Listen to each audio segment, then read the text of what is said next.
পাদ তলে সেবিম। দ্বিজ বাক্য শুনি কাঠুলিয়া গেল গম, শ্রী মধুসূদন বলে ভাবিয়া শঙ্কর, বড় আনন্দ একবার হরি হরি বল। অধ্যায় কাঠুলিয়া আসি ঘরে নিবেদিয়া সভাকারে শুনো সত্য পীরের ভারদান, দারিদ্র নাশন মুক্তি পূজা সর্বে দৃঢ় ভক্তি সত্য পীর প্রত্যক্ষ দেবতা।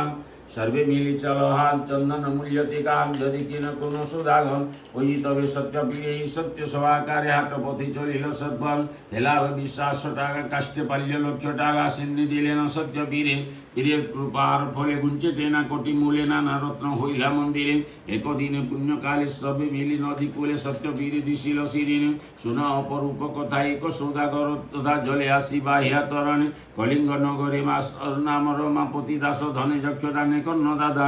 রূপজিনী মিন কেতু না জানি বিপা কলিঙ্গ রায়ন। ভণ্ডারেন দেখি শঙ্খ চামর চন্দন, শঙ্খ চন্দন পাঠায় সাধুরে। ভগদস্য পরে ভাড়া চলিল সত্বরে, নৃপতির আজ্ঞা নিবেদন করিছিলেন। করিল সাধুর যাত্রা মগদস্য পরে, হেন কালী জামাতা করিল নিবেদন। যাইতে কৌতুক ভাই দেখিতে পারন, শ্বশুরের সঙ্গে চলে সাধুর নন্দন। অমঙ্গল যাত্রা দেখে রক্ত বরসন, মস্তকে উড়ে পেজা দক্ষিণে সুগায়। প্রতিকূল পবন পদ নিয়ে দিয়ে ধরে, অন্য ঢঙ্গানেশ্বরী করিয়া শয়ন। জামাতা শ্বশুর করে আরোহণ, রাই ঘরে বসিতে ফেয়ার ডিঙ্গাহম।